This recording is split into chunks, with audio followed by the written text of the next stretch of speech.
세상에 섬김의 왕으로 오셨고 죄인된 우리를 구원하기 위해 빛으로 오신 아기 예수님을 기다리는 대림절 두 번째 주일에 우리 친구들에게 주시는 하나님의 말씀은 마태복음 5장 13절에서 16절까지의 말씀입니다. 이는 하나님의 말씀입니다.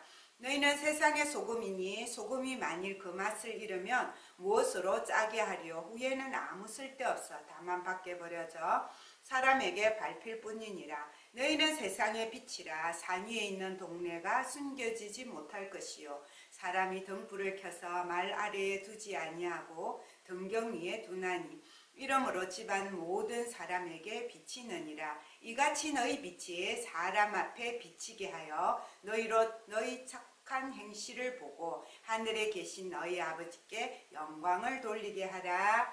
아멘.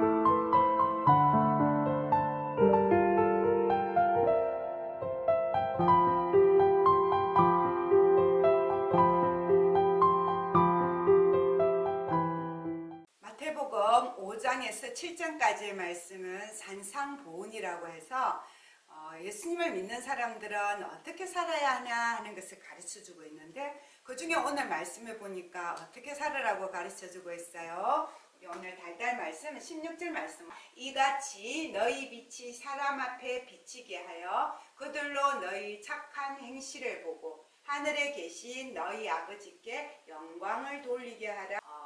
우리 오늘 말씀에 하나님이 예수님을 통해서 전해주신 하나님의 사람은 어떻게 살아야 되느냐? 소금과 빛으로 살아라 라는 말씀을 하고 있어요. 여러분, 소금 우리 친구들 너무 잘 알잖아요. 소금의 역할이 뭐예요? 음식을 만들 때 맛을 내어줍니다. 아무리 많은 양념을 넣고 세상에서 제일 좋은 재료를 사용하고 세상 최고의 셰프가 음식을 만든다고 할지라도 거기에 소금 간이 되지 않으면, 간장이든 소금이든 간이 되지 않으면 그 음식은 아무 맛이 안 나요. 단맛과 선맛과 신맛과 매운맛 그것만 가지고는 우리가 맛있는 음식을 먹을 수 없게 하는 거죠. 그리고 또 소금은 어떤 역할을 해요? 생선을 절일 때, 배추를 절일 때 사용하죠. 왜 사용할까요? 빨리 썩지 말라고. 부패, 썩어지는 것을 방지하는 역할을 하는 것이 소금이에요. 그리고 또 소금은 어떤 역할을 하느냐? 우리가 단지 음식을 맛있게 하기 위해서 소금을 적당량을 먹는 것이 아니라 우리 몸이 건강하게 유지되기 위해서 속에서 우리도 알지 못하는 사이에 하나님이 굉장히 비밀한 손길로 움직여가게 하시는데 그 안에도 적당한 이 소금, 나트륨이 있어야 된다. 하나님께서는 너희들이 세상을 살아갈 때 어디에 가든지 맛을 내는 사람이 되어라. 세상의 모든 썩어가는 것, 더러운 것, 그런 것을 깨끗하게 하고 그 썩는 것을 방지하는 소금같이 살아라. 그리고 이 세상이 하나님의 나라답게 잘 움직여가는데 꼭 필요한 나트륨, 소금이 되어라. 굉장히 중요한 말씀을 해주시죠. 근데 이 소금이 어떻게 될 수 있다는 거야? 맛을 잃을 수가 있다고 그래요. 우리는 이해가 안 돼요. 어떻게 소금이 맛을 잃을 수 있냐? 소금은 물에 녹여도 짜고 그냥 먹어도 짜고 간장으로 만들어도 짜고 짠맛이 없어질 수가 없다라고 생각하는데 예수님이 2000년 전 이 말씀을 하셨을 때 이스라엘 나라에는요 이 소금이 우리처럼 소금통에 들어있는 게 가루로 들어있는 것이 아니라 소금바다라고 하는 굉장히 짠 바다에서 그 소금이 붙어있는 돌멩이를 집에다가 갖다 놨는 거예요. 그래가지고 음식을 만들 때마다 그 돌멩이 밖에 있는 소금을 이렇게 적당량을 긁어내어서 음식을 만들고 다 긁어내면 뭐만 남겠어요? 돌멩이 남겼겠죠. 그럼 그 돌멩이는 아무 소용이 없잖아, 음식 만드는데. 그러면 길 밖에 던져서 버린다.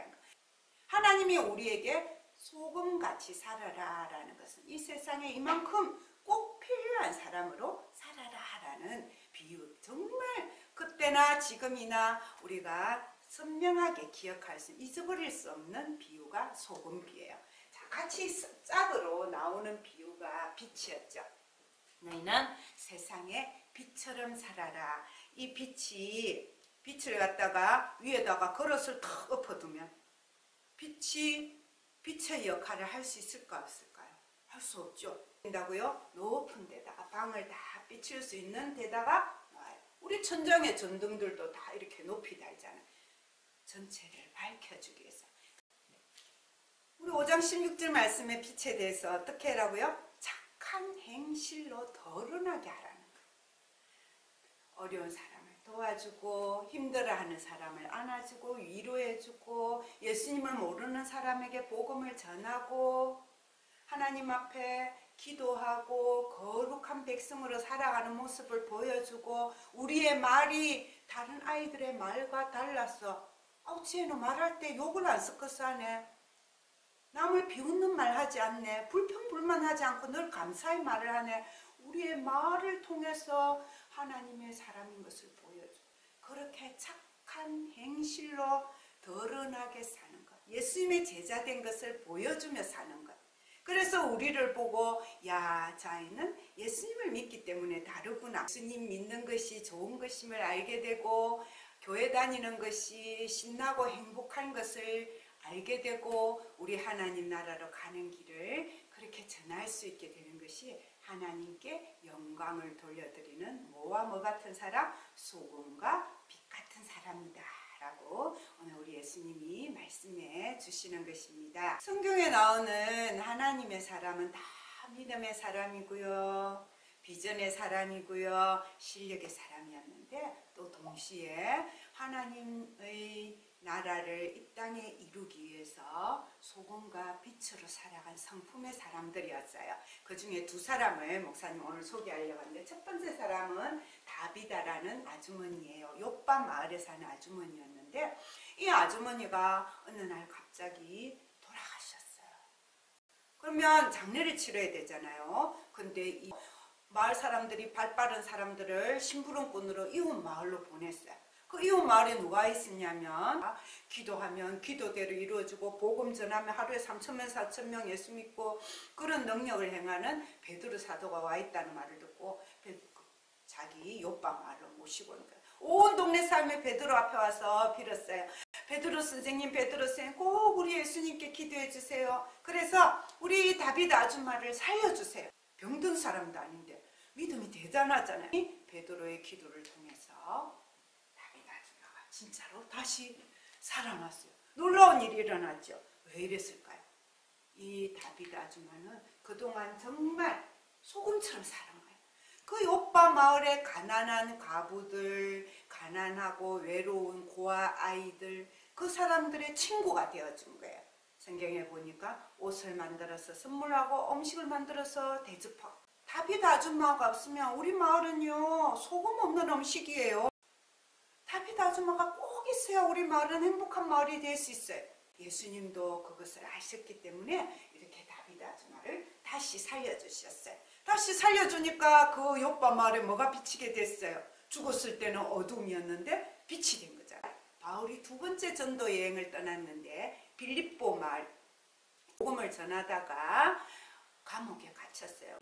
그 매맞은 몸으로 감옥에 갇혀서 내일 어떻게 될지 모르는데 죽을지도 모르는데 그 밤중에 하나님 앞에 기도하고 찬양을 불렀다는 거야. 빌립보 감옥에 울려 퍼지는 바울과 실라의 찬양 소리는 어두운 감옥에서 빛이 된 거야. 찬양과 기도로 하늘의 빛을 감옥에 비춘 거예요. 밤에 근데 하나님이 지진을 나게 하셔가지고 감옥 문이 열리고 또 이 묶었던 수갑들이 다 풀렸어요. 그러니까 간수가 칼을 빼들고 자기를 하려는 거야. 저 사람들 도망갔을 거야. 책임이 되니까 그러기 전에 죽으려고 딱 하는데 스탑! 우리 여기 있습니다. 왜 그랬을까요, 여러분? 바울과 실라는 자기들이 자유를 얻어서 풀려나는 것보다 복음을 사랑을 전할 기회를 잡으려고 도망을 안 간 거예요. 그래서 간수는 바울과 실라를 자기 집에 데려갔어요. 그 밤중에. 온 식구들 불러 모아가지고 예수님 복음 듣고 십자가 이야기 듣고 부활 이야기 듣고 어떻게 됐을까? 온 가족이 예수를 믿고 구원을 받았어요. 우리 친구들, 우리 제자 훈련할 때 배우는 그림 중에 하나인데요. 믿음 생활의 수레바퀴라고 그래요. 그 중심에 뭐가 있냐면은 그리스도가 있어요. 그리스도는 우리가 믿는 예수님을 가리키는 거죠. 우리 친구들이 제자 되어 제자 삼는 믿음의 어린이가 되는 거예요. 예수님을 내 마음의 주인으로 모시고 살아가는 믿음이 우리 생활의 중심이 돼야 돼요. 제일 중심이 믿음이 돼야 돼요. 믿음의 사람이 돼요. 이 믿음의 사람은 하나님의 꿈을 우리의 꿈으로 가지고 이 세상에 살아가는 어떤 사람이 돼야 된다 했어요. 비전의 사람이 돼야 된다 했죠. 근데 이 하나님의 꿈을 나의 비전으로 받아서 이 비전을 이루며 요셉이나 다니엘 같은 사람으로 살아가기 위해서는 하나님의 꿈을 내 꿈으로 받는 그 연결선이 있어야 되잖아요. 뭘로 받아야 돼요? 바로 기도와 말씀. 그래서 세로선이 기도와 말씀이에요. 하나님과 나를 연결하는 두 가지. 기도선, 말씀선. 하나님의 꿈이 나의 비전이 돼. 그래서 우리 마음의 중심에 믿음 있는 사람이 두 번째는 비전의 사람이 되는 거죠. 이 비전을 이루기 위해서는 더 큰 비전을 이왕이면 이루기 위해서는 작은 나무가 아니라 큰 나무가 되기 위해서는 어떤 사람이 돼야 된다고 했어요. 그 비전을 이룰 수 있는 실력, 지혜가 있어야 된다고 그랬어요. 이 지혜를 가진 사람이 되려면 역시 또 뭐예요? 아까하고 똑같아요. 지혜를 사람이 되는 방법도 기도와 말씀. 하나님께 기도하고 하나님께 구하고 하나님의 말씀 속에서 지혜를 찾으면서 내가 맡은 일을 열심히, 내가 하는 공부 열심히 하면 하나님이 큰 지혜의 사람으로 우리를 세워주신다. 예수님을 믿고 기도와 말씀으로 비전을 가지고 실력을 가져도 뭐가 없으면 완전한 십자가가 안 되죠. 십자가의 가로선, 예수님을 증거하고 또 예수님의 사랑으로 다른 사람에게 사랑을 전하는 것. 그리고 마무리, 순종. 이런 귀한 성품이 있어야 된다. 근데 그것을 할 수 있으려면 하나님의 성령이 도와주시고 그 성령이 하시는 대로 순종하는 우리 친구들 성품이 될 때에 그 성품의 사람이 될 때에 우리가 완전히 제자 되어 제자 삼는 하나님의 사람이 된다 그러는 거예요. 갈라디아서 5장 22절 23절 읽어보겠습니다. 오직 성령의 열매는 사랑과 희락과 화평과 오래 참음과 자비와 양선과 충성과 온유와 절제니. 이 9가지 성령 하나님께서 우리가 하나님의 말씀에 순종할 때 주시는 이 열매를 잘 맺으며 살아가면 어떤 사람이 된대요? 소금 같은 사람, 또 어떤 사람? 빛과 같은 사람. 그리고 우리의 말과 행실을 보고 우리가 성품의 사람으로 살아가는 것을 보고 다른 사람들이 어떻게 해요? 우리 때문에 하나님께 영광, 예수는 그리스도, 그렇게 믿음의 사람들이 되어간다는 것. 하나님께 영광 돌려드리는 하나님의 사람이 우리가 된다는 것. 우리 지금 오늘 말씀을 통해서 우리 마음에 깊이 새기기 바랍니다. 아멘.